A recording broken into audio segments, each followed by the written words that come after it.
বিপদে বন্ধু চেনা যায়, 18 বছর বয়স হয়ে গেলে পরিবার আপনার কতটা আপন সেটা জানা যায়। আপনার খারাপ পরিস্থিতিতে বুঝতে পারবেন আপনার প্রিয় মানুষগুলো আপনাকে ঠিক কতটা ভালোবাসে। জীবনে খারাপ সময় আসাটা খুব জরুরি।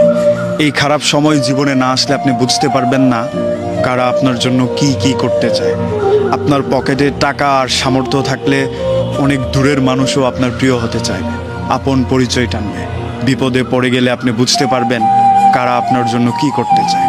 বেকার হয়ে যখন প্রতিদিন ঘরে থাকবেন তখন বুঝতে পারবেন আপনার ফ্যামিলি আপনাকে কতটা সহ্য করতে পারে। পকেটে টাকা না থাকলে আপনি বুঝতে পারবেন ট্যুরের মধ্যে আপনার বন্ধু বান্ধব আপনাকে কতটা মূল্যায়ন করে। তাই আপনার খুব সূক্ষ্মভাবে বুঝতে হবে যে কার জন্য কি করে যাচ্ছেন। আপনার পকেটে টাকা না থাকলেই আপনার বন্ধু বান্ধবের আচরণ বদলে যাবে। আপনি বেকার থাকা অবস্থায় আপনার পরিবারের আচরণ বদলে যাবে। খুব প্রিয় মানুষ যাদের চোখের দিকে তাকিয়ে আপনি কথা বলেন না, আপনার খারাপ পরিস্থিতিতে তারাও আপনাকে সঙ্গ দেবে না। তাই আরেকটু বুঝে শুনে আপনাকে সামনে এগোতে হবে। খারাপ সময়ে কারা কি আচরণ করেছিল সেইটা মনে রাখতে হবে। অবশ্যই আপনি পরিবারের জন্য করবেন, কিন্তু আপনার সবটা দিয়ে না। পৃথিবীতে এমন বহু ইতিহাস পেয়ে যাবেন, একটা ছেলে নিজের অস্তিত্বকে ভুলে গিয়ে তার পরিবারের জন্য করেছিল। তার খারাপ সময়ে তার পরিবারই পাশে থাকেনি। এমন বাজে সিচুয়েশনে নিজেকে কাভার দেওয়ার জন্য হলেও আপনার নিজের সামর্থ্য প্রথমে অর্জন করা উচিত। আপনি সামর্থ্যবান হয়ে গেলে হয়তো অনেক কিছু করতে পারবেন, কিন্তু এই সামর্থ্যবান হতে বিশ্বাস করেন পৃথিবীর কেউ আপনাকে সহায়তা করবে না। খুব কম মানুষ পেয়ে যাবেন আপনি ভালো কিছু করার জন্য সহায়তা করবে।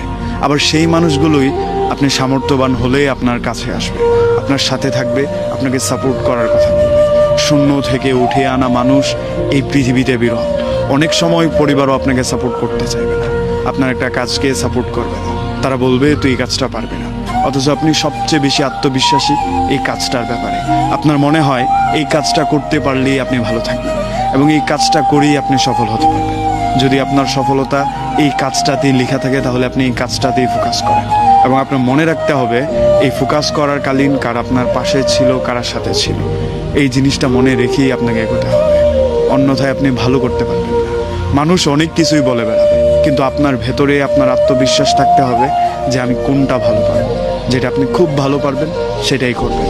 আর আপনি সামর্থ্যবান হয়ে গেলে দেখবেন সবাইকে পাশে পাবেন।